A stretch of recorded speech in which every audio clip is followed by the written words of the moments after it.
Sa ngalan ng Ama, ng Anak at ng Espiritu Santo. Amen. Ang pagpapala ng ating Panginoong Hesukristo, ang pag-ibig ng Diyos Ama, at ang pakikipagkaisa ng Espiritu Santo nawa ay sumainyong lahat. At sumainyo rin. Magandang umaga po sa inyong lahat. Magandang umaga din po, Father. Welcome po sa parokya at pambansang dambana ni Santo Padre Pio. Ngayon po ay Lunes sa ika-19 na linggo sa karaniwang panahon. At kaysa ng lahat ng ating mga intensyon, ipanalangin natin ang lahat ng mga nagpamisa, lahat ng mga nagdiriwang ng kaarawan, lalo tigit si Father Mags Casala at Father Roniel Sulit, at ng mga anibersaryo sa araw na ito. Ang mga patuloy na dumudulog kay Santo Padre Pio para sa kanilang mga kahilingan at karamdaman, para sa kapayapaan ng kaluluwa ng lahat ng ating mga yumao. Iyon din natatanging panalangin para sa mga laging nakikiisa sa misa ng ikapito ng umaga, ang mga nakikinig sa opisyal na himpilan ng radyo, ang 95.9 Radyo Totoo, dito sa Batangas at mga karatig lalawigan. Aminin natin ang ating mga kasalanan upang tayo'y maging marapat gumanap sa banal na pagdiriwang.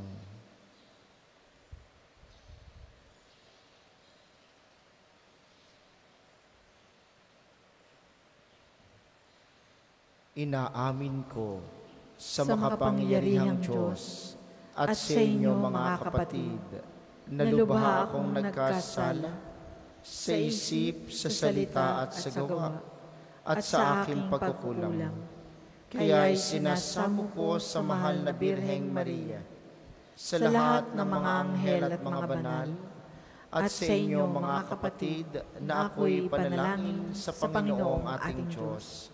Kaawaan tayo ng makapangyarihang Diyos, patawarin tayo sa ating mga kasalanan, at patnubayan tayo sa buhay na walang hanggan.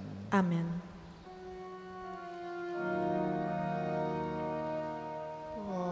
Panginoon, kaawaan mo kami. Panginoon, kaawaan mo kami. Kristo, kaawaan mo kami. Kristo, kaawaan mo kami.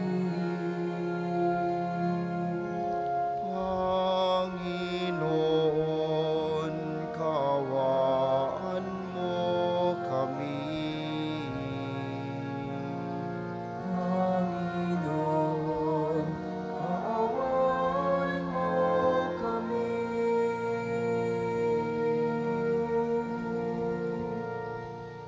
Manalangin tayo.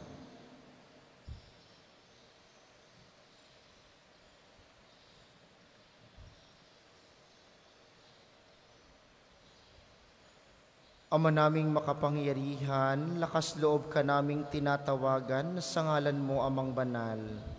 Sa kalooban namin ay panahanin mong lubos ang iyong espiritong sa aming kumukupkop, upang sa lupaing ipinangako kami makapasok sa pamamagitan ni Hesukristo, kasama ng Espiritu Santo magpasawalang hanggan. Amen.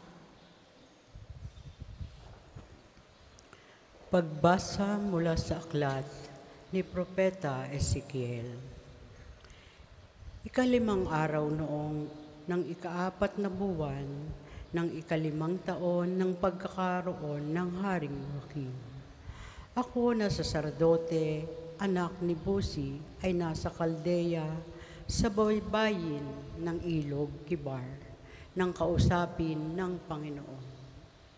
Nang ako'y tumingala, naramdaman ko ang malakas na hanging nagmumula sa hilaga at nakita ko ang makapal na ulap na nalilingid sa liwanag. Tuwing kikidlat, may isang bagay na kumikislap, parang makinang na tanso. Sa sintro ng bagyong ito, may 4 na nilalang na buhay na anyong tao. Nang sila'y lumipad, parang lagaslas ng malalaking baha ang dinig ko sa pagaspas ng kanilang mga pakpak. Parang ugong ng tinig ng Diyos na makapangyarihan sa lahat. Parang ragasan ng isang malaking hukbo.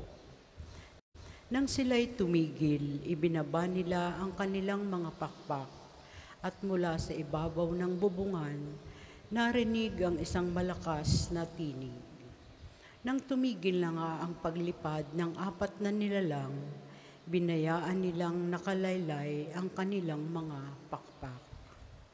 Sa ibabaw ng bubungan, naroon ang tila tronong yari sa sapiro at may nakaupong animoy tao. Mula sa baywang nito, pataas ay may nanginginig na tila makinis na tanso. Sa ibaba naman ay may nakapalibot na apoy na nakasisilaw, na ang kulay ay parang bahaghari. Ganyan ang katulad ng kaningningan ng Panginoon. Ang salita ng Diyos. Salamat sa Diyos. Salmong tugunan. Ang kadakilaan ng Diyos sa lupa't langit ay lubos. Ang kadakilaan ng Diyos sa lupa't langit ay lubos. Purihin ang Diyos nitong kalangitan, kayo sa itaas siya'y papurihan. Ang lahat ng anghel magpurit magdiwang, kasama ang hukbo roong karamihan. Ang kadakilaan ng Diyos sa lupa't langit ay lubos. Pupurihin siya ng lahat ng tao, hari at prinsipe, lahat ng pangulo, babae't lalaki, mga kabataan, matatandang tao't kaliit-liitan. Ang kadakilaan ng Diyos sa lupa't langit ay lubos. Sa ngalan ng Poon, lahat ay magpuri, ang kanyang pangalay pinakamaigi. Sa lahat, sa langit at lupa'y walang kasimbuti. Ang kadakilaan ng Diyos sa lupa't langit ay lubos. Siyang nagpalakas sa sariling bansa, kaya pinupuri ng piniling madla. Ang bayang Israel, mahal niyang lubha. Ang kadakilaan ng Diyos sa lupa't langit ay lubos. Magsitayo po ang lahat.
Sumainyo ang Panginoon. At sumainyo rin. Ang mabuting balita ng Panginoon ayon kay San Mateo. Papuri sa iyo, Panginoon.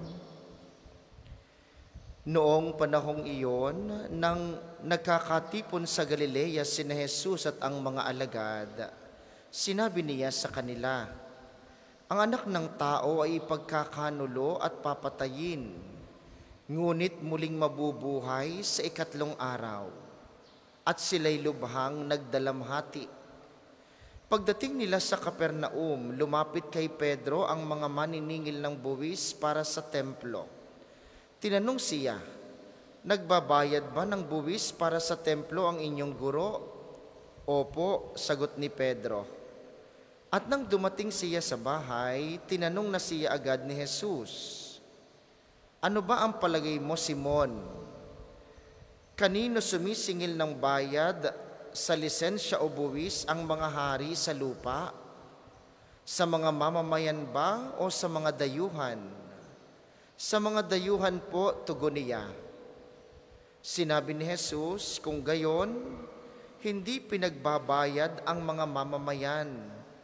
Gayunman, para wala silang masabi sa atin, pumaroong ka sa lawa at ihagis mo ang kawil. Kunin mo ang unang isdang mahuhuli. Ibuka mo ang bibig nito at may makikita kang isang salaping pilak. Kunin mo ito at ibayad sa buwis nating dalawa.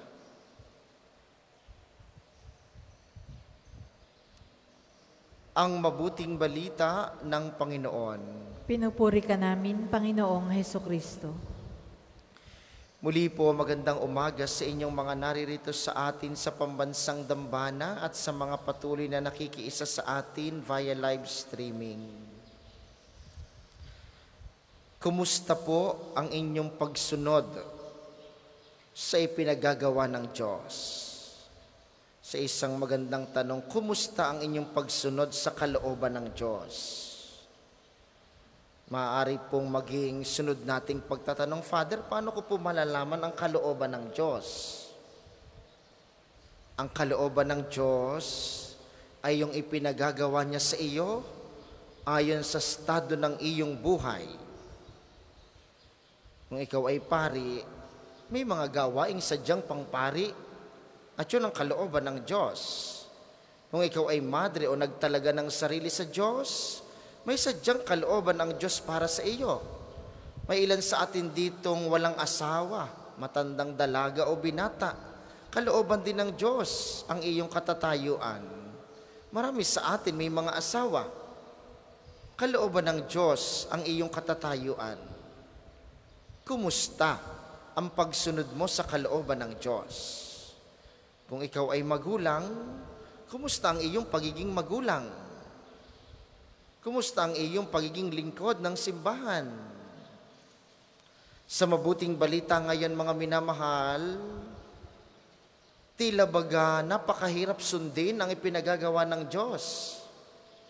Pero inyong sabi niya kay Simon, pumunta ka sa dagat, ihulog mo ang kawil, at ang una mong makukuhang isda, kunin mo ang salaping pilak sa bunganga nito.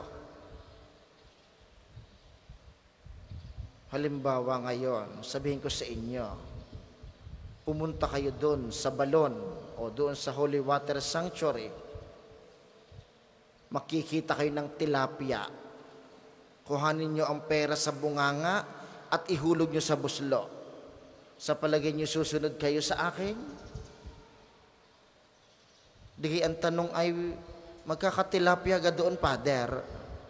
Lalong mahirap yung may pera ba sa bunganga ng tilapia. Ang pagsunod sa kalooban ng Diyos, madalas hindi natin nauunawaan. May mga pagkakataon sa buhay, bilang mga mag-asawa o bilang madre, pari, sadyang pikit mata, parang napakahirap sumunod sa kalooban ng Diyos. Pero ang pinag-uusapan, sumusunod ka ba?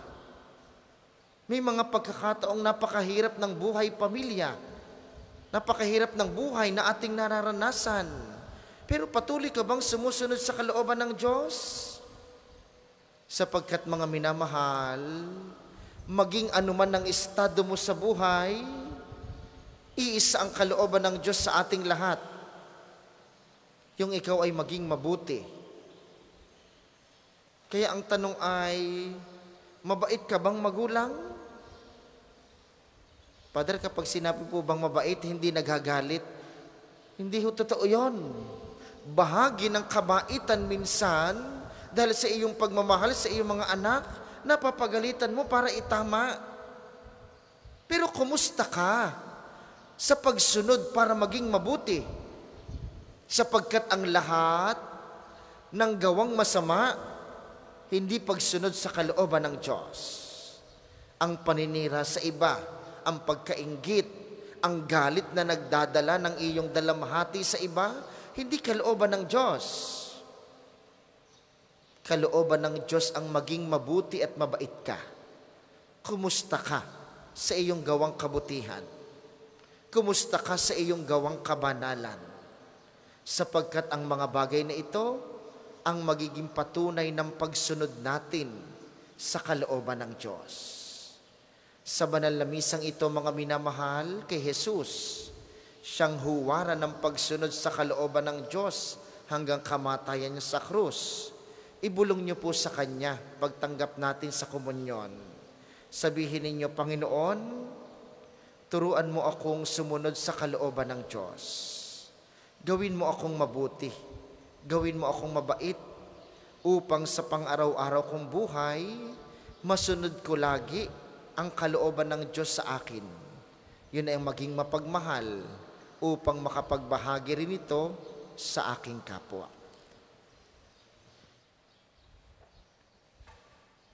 Para po sa mga maghahandog ng sobre, pakihulog na lamang po sa buslo.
Tayo po ay magsitayo.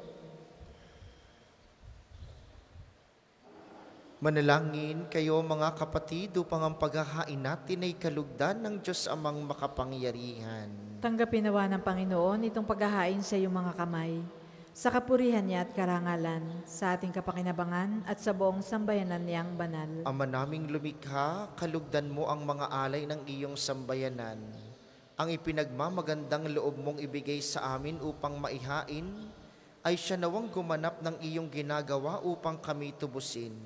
Sa pamamagitan ni Jesucristo, kasama ng Espiritu Santo magpasawalang hanggan. Amen. Sumainyo ang Panginoon. At sumainyo rin. Itaas sa Diyos ang inyong puso at diwa. Itinaas na namin sa Panginoon. Pasalamatan natin ang Panginoong ating Diyos. Marapat na siya ay pasalamatan. Ama naming makapangyarihan, tunay ngang marapat na ikay aming pasalamatan. Pinagbibigyan mong ito'y aming maihayag kahit na ito'y walang anumang maidaragdag. Sa kadakilaang sa iyo ay likas. Sa pagpupuri nami ang nakikinabang ay kami ring iyong pinakikiharapan sa pamamagitan ng iyong anak na minamahal. Kaya, kaysa ng mga anghel na nagsisiawit ng papuri sa iyo ng walang humpay sa kalangitan, kami nagbubunyi sa iyong kadakilaan.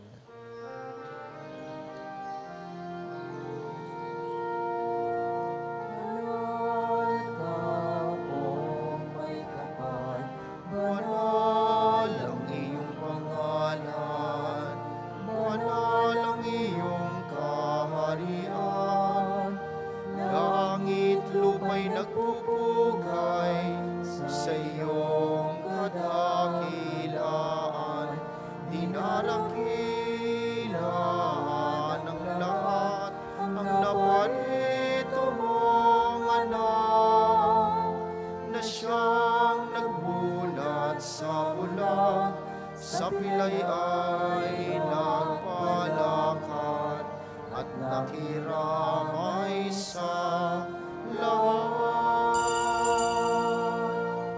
Kung hindi po kayang lumuhod, manatili pong nakatayo ng may paggalang.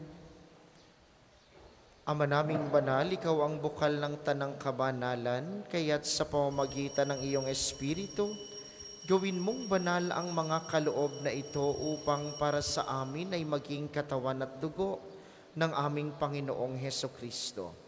Bago niya pinagtiis ang kusang loob na maging handog, hinawakan niya ang tinapay. Pinasalamatan kaniya, pinaghati-hati niya iyon. Iniabot sa kaniyang mga alagad at sinabi, Tanggapin ninyong lahat ito at kanin, ito ang aking katawan, na ihahandog para sa inyo.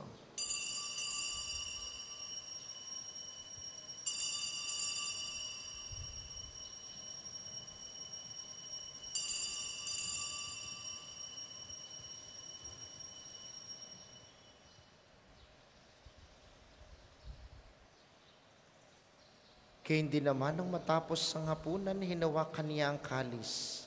Muli kaniyang pinasalamatan. Iniabot niya ang kalis sa kaniyang mga alagad at sinabi, "Tanggapin ninyong lahat ito at inumin. Ito ang kalis ng aking dugo, ng bago at walang hanggang tipan. Ang aking dugo na ibubuhos para sa inyo at para sa lahat, sa ikapagpapatawad ng mga kasalanan. Gawin ninyo ito sa pag-alala sa akin."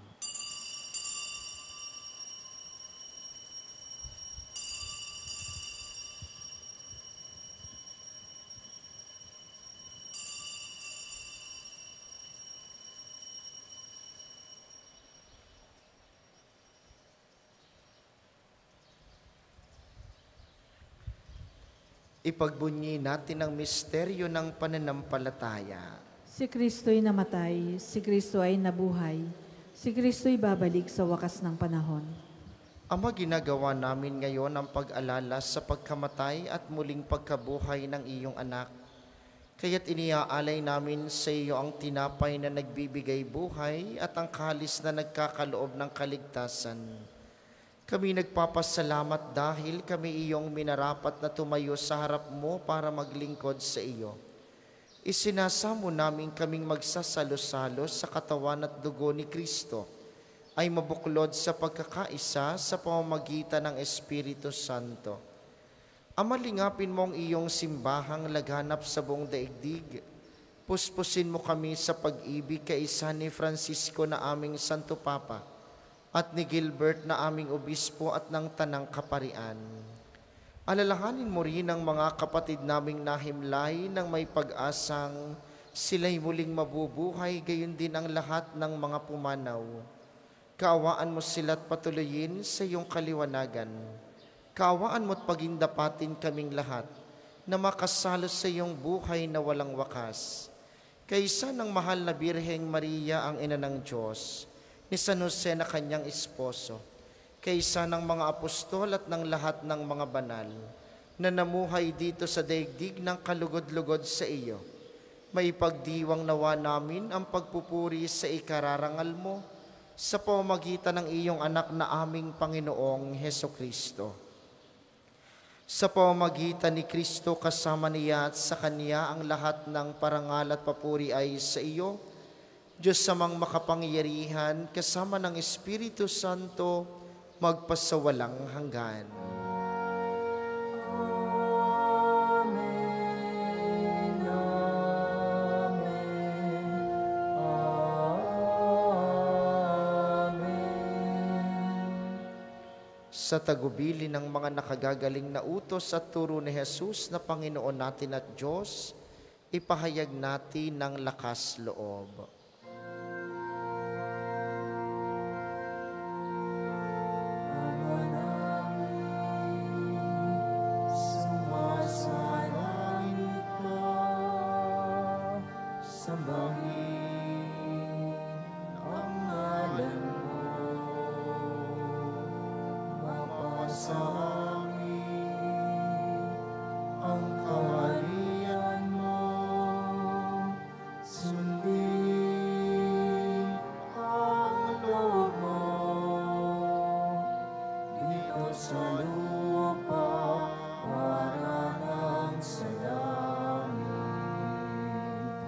Bigyan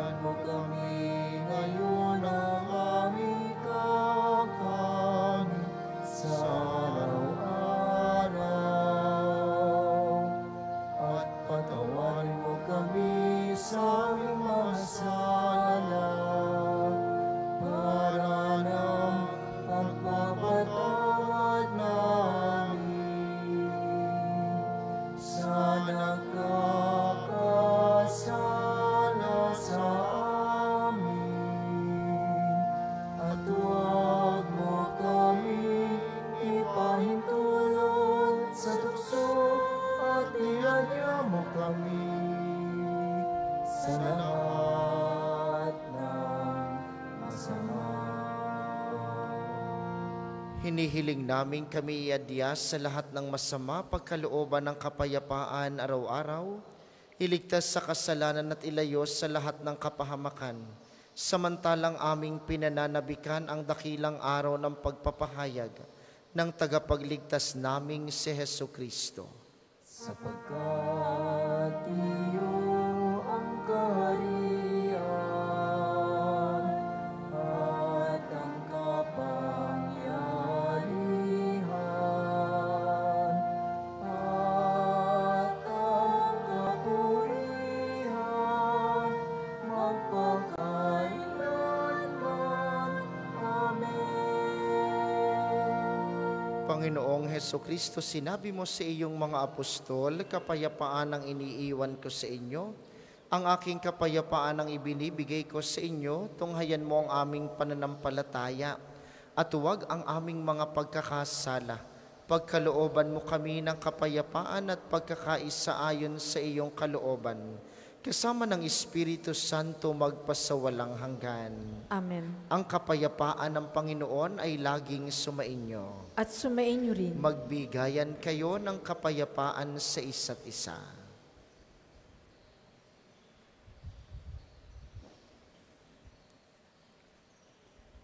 Kordero ng Diyos na nag-aalis ng mga kasalanan ng sanlibutan, maawa ka sa amin.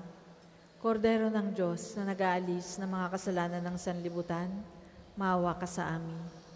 Kordero ng Diyos na nag-aalis ng mga kasalanan ng sanlibutan, ipagkaloob mo sa amin ang kapayapaan. Kung hindi po kayang lumuhod, manatili pong nakatayo ng may paggalang.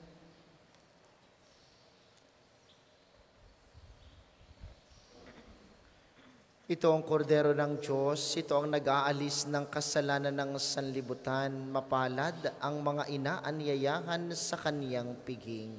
Panginoon, Hindi ako karapat-dapat na magpatuloy sa iyo, ngunit sa isang salita mo lamang ay gagaling na ako.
Ang second collection po ay para sa patuloy na pagpapaunlad ng parokya at pambansang dambana ni Santo Padre Pio at para sa mga pangangailangan ng matatanda at may sakit na mga pari ng Archdiocese ng Lipa. Salamat po sa inyong handog. Sa bawat sulok ng mundo, ang lingkod mo hanap sa'yo. Ang tawag ko'y iyong pakinggan, lingapin mo at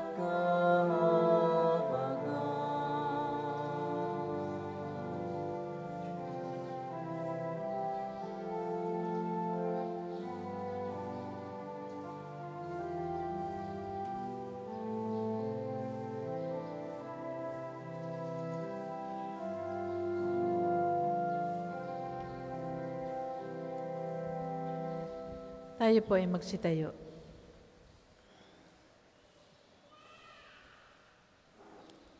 Manalangin tayo. Ama naming mapagmahal, ang pakikinabang namin sa piging na banal ay magdulot nawa sa amin ng kaligtasan at magtanghal sa amin na sa luningning ng iyong katapatan sa pamamagitan ni Hesukristo, kasama ng Espiritu Santo magpasawalang hanggan. Amen. Panalangin ng pagtitiwala kay Santo Padre Pio, tayo pong lahat. Padre Pio, taga Pietrelcina, Mongheng Banal, Pintakasing Santo ng Milenyong Kasalukuyan, gabay namin sa pagtahak sa landasing makalangit, takbuhan sa pangangailangan, huwaran ng pagtitiis. Sa iyo namin inilalapit aming mga kagipitan. Sa iyo po ibinibilin kalusugan at kabuhayan.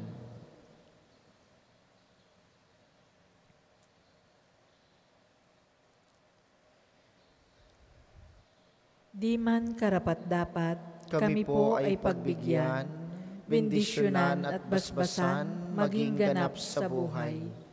Lumayo nawa kami, umiwas sa kasalanan.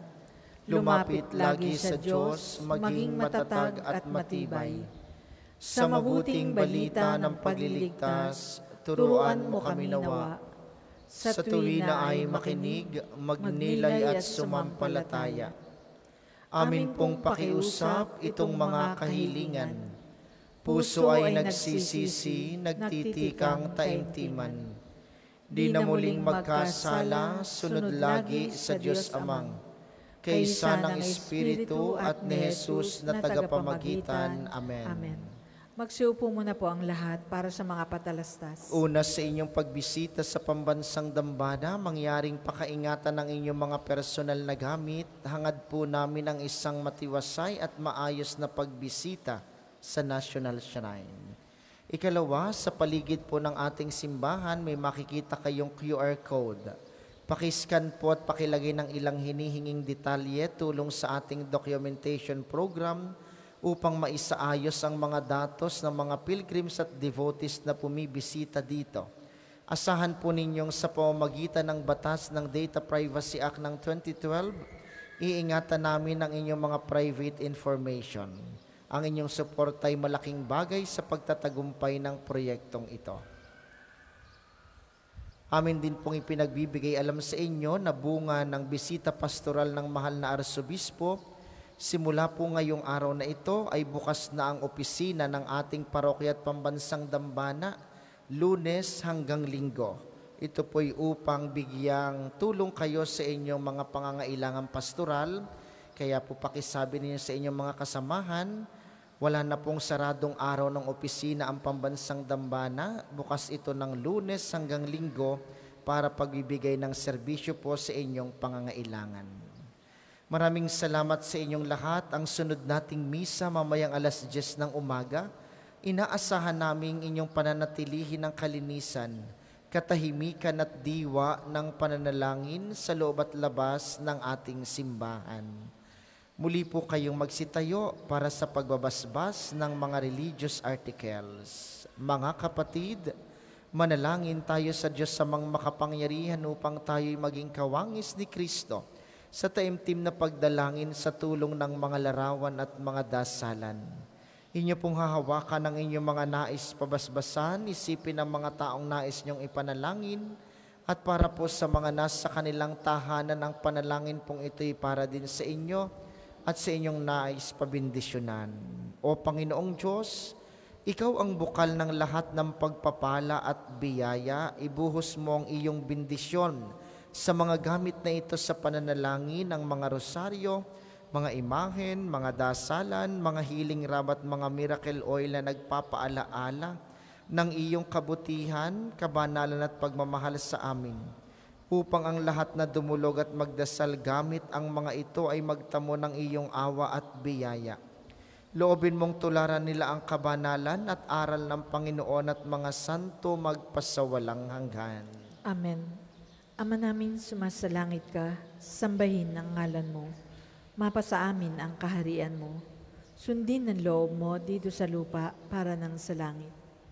Bigyan mo kami ngayon ng aming kakanin sa araw-araw at patawarin mo kami sa aming mga sala para ng pagpapatawad namin sa mga nagkakasala sa amin. At huwag mo kaming ipahintulot sa tukso at iadyan mo kami sa lahat ng masama. Amen. Aba, Ginoong Maria, napupuno ka ng grasya. Ang Panginoong Diyos ay sumasa iyo. Bukod kang pinagpala sa babaeng lahat, at pinagpala naman ang iyong anak na si Jesus. Santa Maria, Ina ng Diyos, ipanalangin mo kaming makasalanan, ngayon at kung kami mamamatay. Amen. Luwalhati sa Ama at sa Anak at sa Espiritu Santo, kapara noong una, ngayon at magpasawalang hanggan. Amen.